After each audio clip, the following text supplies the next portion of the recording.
Hi friends, welcome back to study classes. तो प्यारे दोस्तों, कहा जाता है अगर शुरुआत आपकी सही हो तो आप मंजिल तक जरूर पहुंच जाएंगे।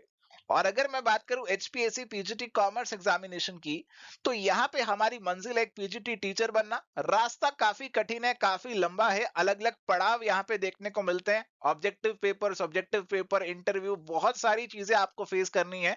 और शुरुआत कहाँ से होने वाली है? शुरुआत होने वाली है सिलेबस से। तो अगर सिलेबस को सही से नहीं देखा तो फिर आपका सारा प्रिपरेशन जो है वो इधर उधर हो जाएगा, भटक जाएगा। तो सिलेबस का एनालिसिस आज हम यहाँ पे करने वाले हैं इस छोटे से सेशन के अंदर। पूरा एनालिसिस आपको करके दूंगा, 360 डिग्री एनालिसिस रहेगा, जिसमें मैं आपको ये भी बताऊंगा कि इन टॉपिक में से कैसे सवाल प्रीवियस पेपर में देखने को मिले थे, ऑब्जेक्टिव में भी और सब्जेक्टिव में भी। तो आइए फटाफट से आज के सेशन को यहाँ पे स्टार्ट करते हैं। तो प्यारे दोस्तों, एचपीएससी पीजीटी कॉमर्स का हमारा जो सिलेबस है उसके अंदर दो पार्ट आते हैं। एक पार्ट आपका बिजनेस स्टडीज वाला है और दूसरा पार्ट आपका फाइनेंशियल अकाउंटिंग वाला है। तो सबसे पहले हमारा जो पार्ट नंबर 1 है, बिजनेस स्टडीज और मैनेजमेंट, उसे देखते हैं कि क्या क्या टॉपिक्स आपके सिलेबस में इंक्लूड किए गए हैं। और साथ ही आपको ये भी बताते चलता हूँ कि क्या क्या सवाल इस टॉपिक से हमारा जो प्रीवियस एग्जामिनेशन हुआ था, ऑब्जेक्टिव भी और सब्जेक्टिव भी वहां पे पूछे गए थे। तो सबसे पहला टॉपिक हमारे पास पार्ट 1 के अंदर है, इंट्रोडक्शन टू बिजनेस, जिसके अंदर आपको बिजनेस से जुड़ी हुई बेसिक बातें पता होनी चाहिए। बिजनेस क्या है, इंडस्ट्री कॉमर्स क्या होते हैं, और बिजनेस के क्या कैरेक्टरिस्टिक्स है, प्रोफेशन एम्प्लॉयमेंट से कैसे बिजनेस अलग रहता है, और किस तरीके से हम अपना एक फॉर्म ऑफ ऑर्गेनाइजेशन को चूज करते हैं। लार्ज स्केल और स्मॉल स्केल बिजनेस में क्या फर्क रहता है, ये कुछ बेसिक बातें आपको पता होनी चाहिए। और यहाँ से आपको ऑब्जेक्टिव पेपर के अंदर स्क्रीनिंग टेस्ट के अंदर एक सवाल देखने को मिला था टाइप्स ऑफ इंडस्ट्रीज के ऊपर, और सब्जेक्टिव पेपर में भी यहां से सवाल आया था बिजनेस, प्रोफेशन और एम्प्लॉयमेंट के ऊपर। यहाँ पे सवाल पूछा गया था, इनके कंपैरिजन के ऊपर सवाल आपसे पूछा गया था। तो बेसिक से बेसिक चीजों पे सवाल आते हैं एग्जामिनेशन में। ऐसा बिल्कुल भी मत सोचिएगा जो बिल्कुल बेसिक है, बिल्कुल सिंपल है, उससे एग्जाम में सवाल नहीं आएंगे। उससे भी सवाल आपके आते हैं और ये आपको अच्छे खासे नंबर दिला सकते हैं। चलिए तो बढ़ते हैं जी हमारे अगले टॉपिक की तरफ। अगला टॉपिक हमारे पास है फॉर्म ऑफ बिजनेस ऑर्गेनाइजेशन का। तो यहाँ पे आपकी अलग अलग जो फॉर्म्स रहती हैं, sole proprietor, HUF, partnership, company, cooperative society, इन सब से सवाल आते हैं और ये बहुत ज्यादा इंपॉर्टेंट टॉपिक है। आप ओवरऑल देखेंगे तो ये टॉपिक से काफी ज्यादा सवाल आपको एग्जामिनेशन में देखने को मिले थे जो हमारा प्रीवियस पेपर हुआ था। इसके अलावा बिजनेस ओनरशिप का topic, private, public, joint sector, आपकी जो different types of public enterprises होती हैं, ग्लोबल एंटरप्राइजेस होती हैं, जॉइंट वेंचर क्या होते हैं, तो इस पे सवाल थे। बिजनेस सर्विसेज, बिजनेस सर्विसेज की अगर हम बात करें तो बिजनेस सर्विसेज कौन सी हैं? Banking, insurance, transportation, warehousing, communication, ये सारी सर्विसेज के बारे में आपको पता होना चाहिए। और टेक्नोलॉजी का क्या इंपैक्ट रहा है इन सर्विसेज के ऊपर, ये भी आपको मालूम होना चाहिए। तो ये सारा सिलेबस है। जो ब्लैक में मैंने लिखा हुआ ना, ये सारा सिलेबस है, और नीचे जो रेड में मैंने आपको दिया हुआ, ये क्वेश्चंस है जो इस सिलेबस से पिछले एग्जामिनेशन में पूछे गए थे। तो इस ओवरऑल जो हमारा अभी मैंने ऊपर ब्लैक में सिलेबस लिखा है, इससे 10 क्वेश्चन आपको देखने को मिले थे जी प्रीवियस एग्जामिनेशन में, और काफी अच्छा खासा नंबर है। तो कुछ क्वेश्चंस मैं आपको यहाँ पे अगर दिखाऊं तो कोऑपरेटिव सोसाइटी कौन से प्रिंसिपल पे काम करते हैं, वन मैन वन वोट ऐसा करके प्रिंसिपल रहता है इनका। और एचयूएफ के ऊपर भी, जॉइंट हिंदू फैमिली में मिताक्षरा सिस्टम के ऊपर सवाल था। स्टेट्यूटरी कॉर्पोरेशन कौन सी होती है, ये पब्लिक एंटरप्राइजेस को लेकर सवाल था। बैंकिंग में डिमांड डिपॉजिट्स को लेकर सवाल था। और पार्टनरशिप से तो बहुत सारे सवाल यहाँ पे पूछे गए थे। और यहाँ पे एक सब्जेक्टिव क्वेश्चन भी आपको देखने को मिला था प्राइवेट कंपनी के ऊपर, कि प्राइवेट कंपनी कॉम्प्रोमाइज होती है, तो इस तरीके का कुछ सवाल था। क्या सवाल था अभी आपको उसमें डिटेल में जाने की जरूरत नहीं है।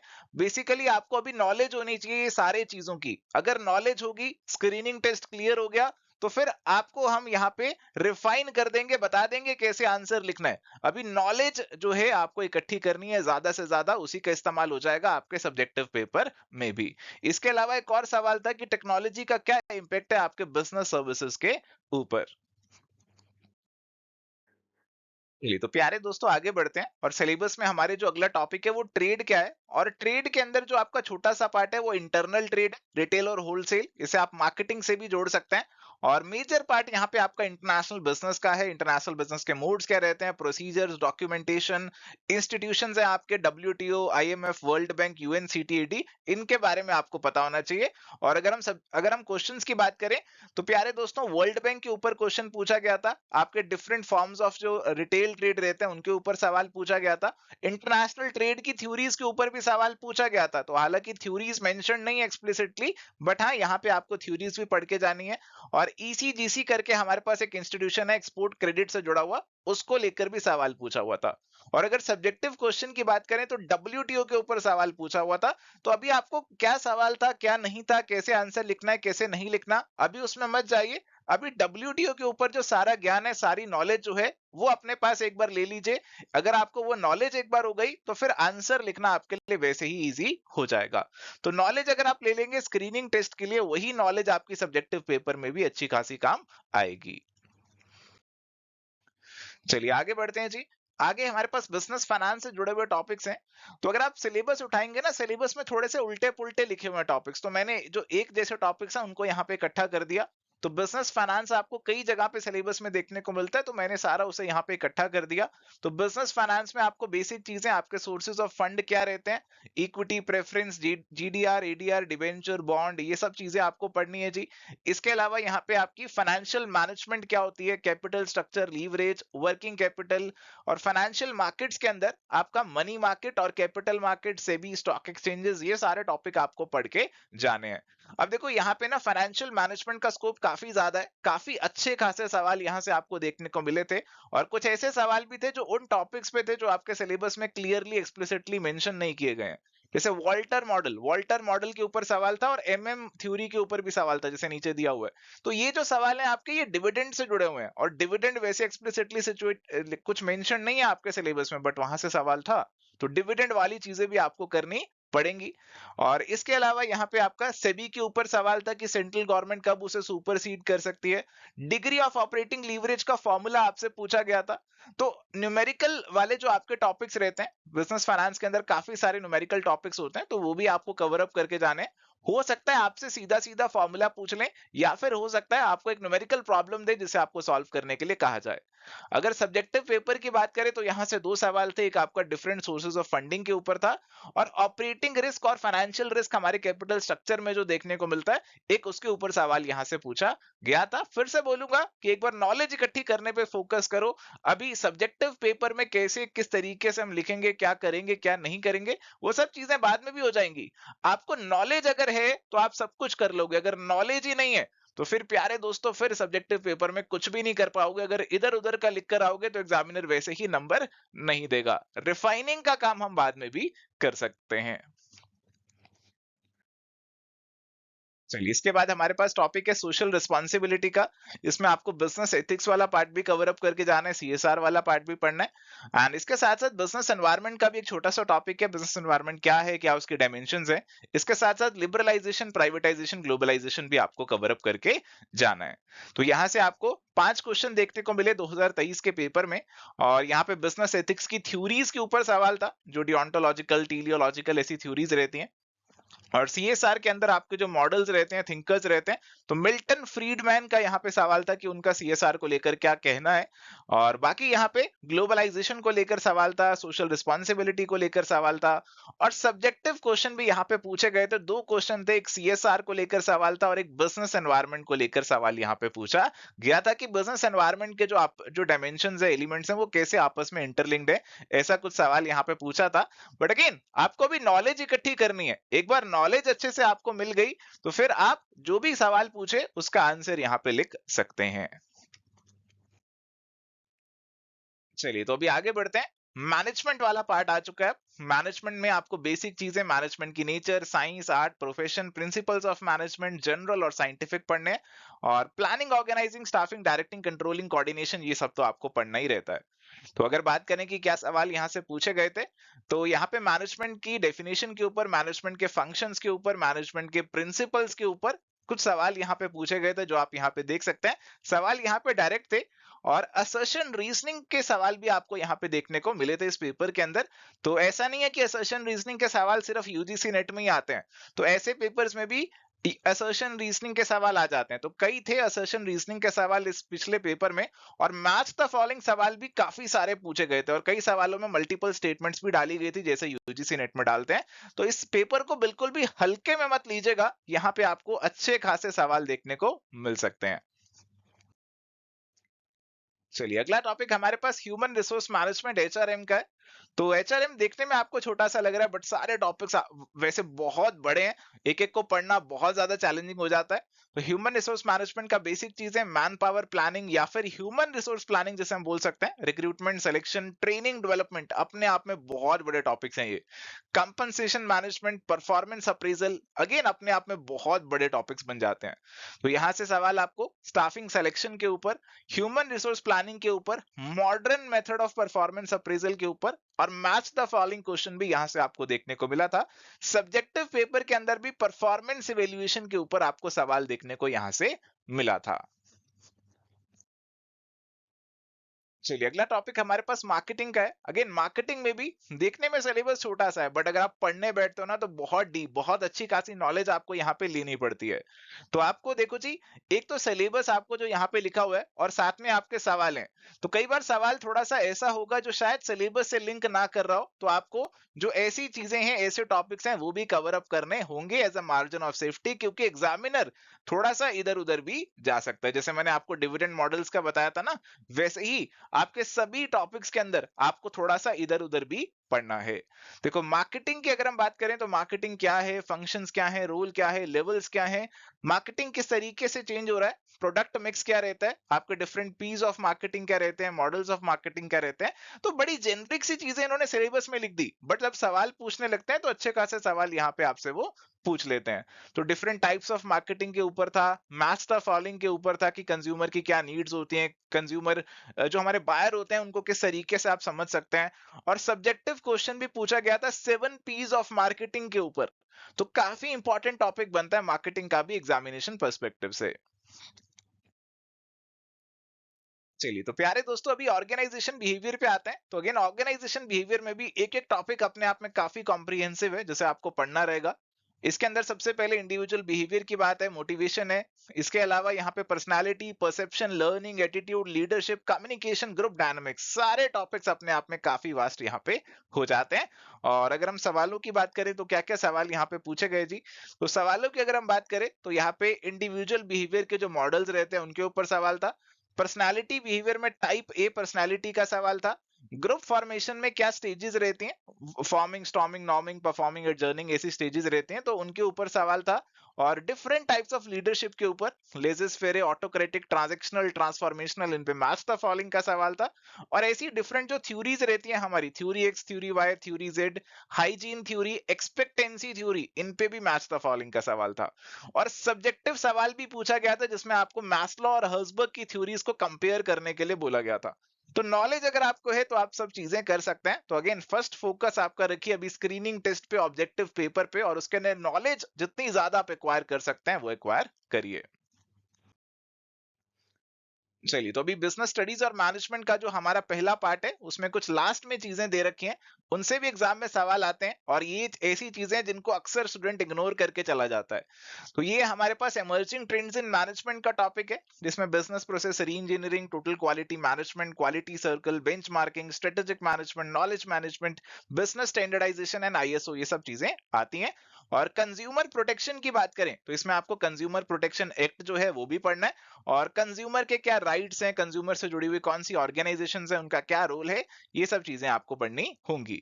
तो यहाँ पे भी आपको डिफरेंट टाइप्स ऑफ स्ट्रेटेजीज के ऊपर सवाल देखने को मिला था। स्क्रीनिंग टेस्ट में स्टेबिलिटी, एक्सपेंशन, टर्न अराउंड और डिस इन्वेस्टमेंट स्ट्रेटेजी के ऊपर सवाल था। और डिस्ट्रिक्ट कमीशन का कौन से कितने अमाउंट तक का जुरिस्डिक्शन रहता है, तो ऐसा सवाल भी आपसे पूछा गया था। और सब्जेक्टिव पेपर में बिजनेस प्रोसेस री इंजीनियरिंग के ऊपर एक सब्जेक्टिव क्वेश्चन आपको यहाँ पे पूछा गया था। तो प्यारे दोस्तों एक एक टॉपिक अपने आप में निराला है, इंपॉर्टेंट है। नॉलेज अगर आपको होगी तो ही आप चीजों को हैंडल कर पाएंगे, ऑब्जेक्टिव पेपर में भी और सब्जेक्टिव पेपर में भी। चलिए तो प्यारे दोस्तों अभी आते हैं पार्ट नंबर 2 के ऊपर। अगर मैं पर्सनली बताऊं तो पार्ट 2 मुझे लगता है थोड़ा सा कंसाइज है, थोड़ा सा डुएबल है, बट पार्ट 1 तो खिचड़ी है। बहुत सारी चीजें आती हैं उसके अंदर। पार्ट 1 में management, marketing, HRM, business finance, सब चीजें ए टू जेड सब कुछ डाल रखा है उसके अंदर। बट पार्ट 2 मुझे लगता है डुएबल है। फाइनेंशियल अकाउंटिंग इसके अंदर आता है, फाइनेंशियल स्टेटमेंट एनालिसिस इसके अंदर आता है, बट इसमें जिसको न्यूमेरिकल से डर लगता है, जिसको प्रैक्टिकल से डर लगता है, वो फंस जाएगा। ऑब्जेक्टिव में नहीं फंसा तो सब्जेक्टिव में तो वो पक्का ही फंस जाएगा। तो प्यारे दोस्तों, अगर हम बात करें पार्ट नंबर 2 की, तो यहाँ पे सबसे पहले हमारे पास आता है जी अकाउंटिंग। अकाउंटिंग के अंदर आपको बेसिक चीजें पढ़नी है। अकाउंटिंग का मीनिंग क्या है, ऑब्जेक्टिव्स क्या है, क्वालिटेटिव कैरेक्टरिस्टिक्स क्या है अकाउंटिंग इंफॉर्मेशन के, accounting principles, concepts, standards, cash और अक्रूवल बेसिस ऑफ अकाउंटिंग, बिल्कुल बेसिक बेसिक चीजें हैं। अकाउंटिंग का प्रोसेस किस तरीके से रहता है, अकाउंटिंग में कैसे आप स्टार्ट करते हैं, जनरल लेजर, ट्रायल बैलेंस बनाते हैं, एरर रेक्टिफिकेशन कैसे करते हैं, और यहाँ पे बैंक रिकंसिलिएशन स्टेटमेंट के ऊपर भी आपको यहाँ पे कवर अप करके जाना है, क्योंकि इससे तो एक न्यूमेरिकल क्वेश्चन आ गया था आपके सब्जेक्टिव पेपर में। तो एक एक टॉपिक काफी इंपॉर्टेंट हो जाता है यहाँ पे भी। अब देखो जी, अगर हम बात करें कैसे सवाल देखने को मिले थे, तो अकाउंटिंग का सीक्वेंस क्या रहता है, अकाउंटिंग के कंसेप्ट्स हैं going concern, dual aspect, matching, business entity, money measurement, इनको लेकर सवाल था। एरर्स को लेकर सवाल था। पोस्टिंग क्या रहता है भाई, इसके ऊपर सवाल था। एक जर्नलाइजिंग होता है, फिर पोस्टिंग होता है। तो ये सारी टर्म्स के मीनिंग भी आपको क्लियर होने चाहिए। तो इस तरीके से आपका जो अकाउंटिंग वाला पार्ट है वो बेसिक से लेकर आपका एडवांस लेवल तक अभी जाने वाला है। चलिए, तो प्यारे दोस्तों, अकाउंटिंग में आगे बढ़ते हैं और आगे आपके बेसिक बेसिक सभी टॉपिक्स पढ़ने होंगे। डेप्रीसिएशन आपको पढ़ना होगा, reserves, provision, bill of exchange, NPO का topic, partnership accounting, admission, retirement, death, dissolution, incomplete record, single entry system, consignment, joint venture, ये सभी आपको पढ़ के जाना है। और यहाँ पे अगर हम सवालों की बात करें तो डेप्रीसिएशन में एक्सलरेटेड मेथड्स कौन से होते हैं, प्रॉफिट शेयरिंग रेशियो के ऊपर न्यूमेरिकल, अकाउंटिंग ट्रीटमेंट गुडविल का कैसे करोगे पार्टनरशिप में, और ये सब सवाल आपको यहाँ पे पूछे गए थे। एंड प्यारे दोस्तों, लक्की रहे हमारे पिछली बार के जो स्टूडेंट्स थे, क्योंकि कंसाइनमेंट और जॉइंट वेंचर को लेकर अकाउंटिंग पर्सपेक्टिव से सवाल देखने को नहीं मिला। बट आप लक्की होंगे या नहीं ये मुझे नहीं पता। मैं तो यही कहूंगा, ये कॉम्पिटिटिव एग्जामिनेशन है, एक एक टॉपिक, एक एक सवाल आपको आगे या पीछे कर सकता है। तो अपनी जो तैयारी है उसे पूरा रखिए, एक एक टॉपिक को अच्छे से कवर अप करके जाइए।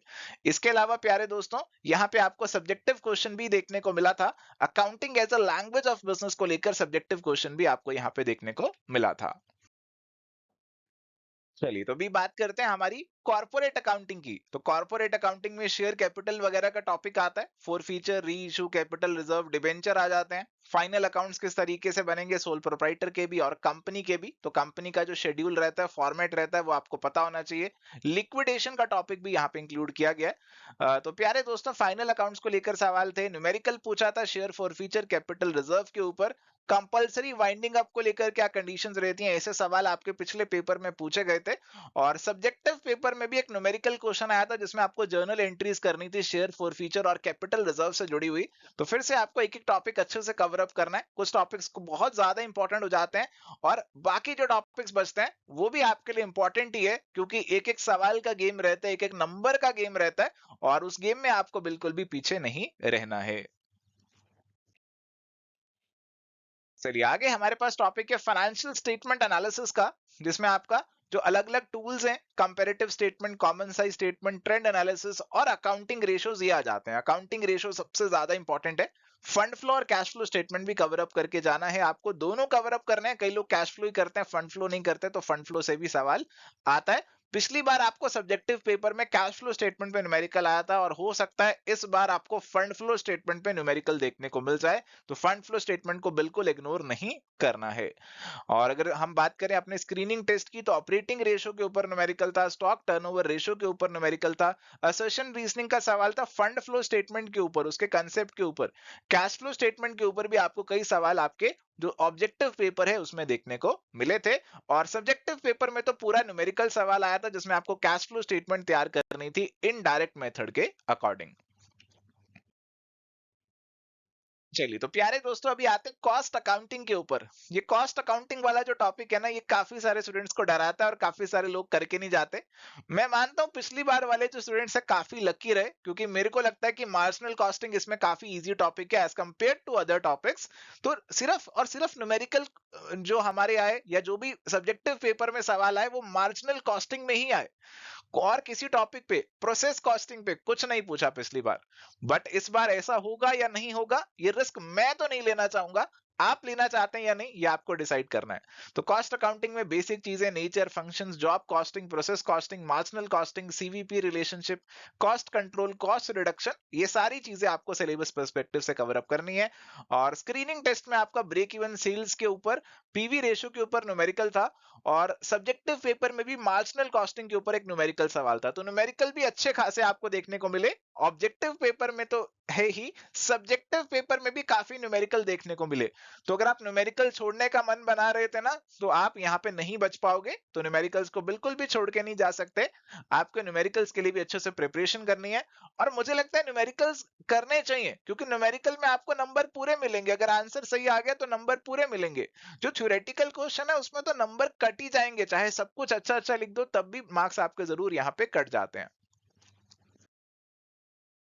चलिए तो प्यारे दोस्तों आगे आते हैं जी हमारे नेक्स्ट पार्ट ऑफ सिलेबस के ऊपर, which is computers in accounting. तो कंप्यूटर्स का किस तरीके से अकाउंटिंग में इस्तेमाल हो रहा है, बेसिक चीजें, अलग अलग तरीके के जो हमारे सॉफ्टवेयर रहते हैं, डाटाबेस मैनेजमेंट सिस्टम क्या रहता है, अकाउंटिंग से कैसे जुड़ा हुआ, ये सब चीजें यहाँ पढ़नी रहती हैं। पिछली बार स्क्रीनिंग टेस्ट में तो कोई खास सवाल नहीं था, बट हाँ सब्जेक्टिव पेपर में सवाल था डाटाबेस मैनेजमेंट सिस्टम को लेकर।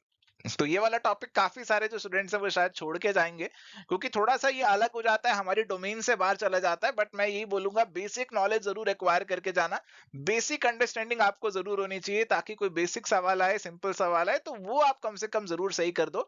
बाकी अगर मुश्किल सवाल आता है तो फिर वो किसी का सही नहीं होने वाला, चाहे वो पढ़ के आया चाहे वो छोड़ के आया है। चलिए तो प्यारे दोस्तों आगे हमारा एक बहुत ही इंपॉर्टेंट टॉपिक आता है, देखने में बहुत ही छोटा है बट आपका पेपर पॉइंट ऑफ व्यू से काफी इंपॉर्टेंट है, क्योंकि यहां से कई सारे सवाल थे। Inflation accounting, human resource accounting and social responsibility social accounting, ऐसा ये टॉपिक आपको यहाँ पे दिया हुआ है। एंड प्यारे दोस्तों इन्फ्लेशन अकाउंटिंग पे और ह्यूमन रिसोर्स अकाउंटिंग पे दो दो सवाल आपको देखने को मिले थे, और सवाल अच्छे खासे थे। इन्फ्लेशन अकाउंटिंग पे न्यूमेरिकल क्वेश्चन तक देखने को मिला था, ह्यूमन रिसोर्स अकाउंटिंग के मॉडल्स तक पूछे हुए थे। एंड इसके अलावा एनवायरमेंटल अकाउंटिंग पे भी सवाल था, जो कि सिलेबस में नहीं लिखा हुआ है, बट एनवायरमेंटल अकाउंटिंग भी अभी आपको करना पड़ेगा, क्योंकि सोशल रिस्पॉन्सिबिलिटी से तो कहीं ना कहीं लिंक कर ही सकते हो आप इसे। तो इसके ऊपर भी आपको एग्जाम में सवाल देखने को मिला था, तो इसे भी कवर अप करके जाइएगा।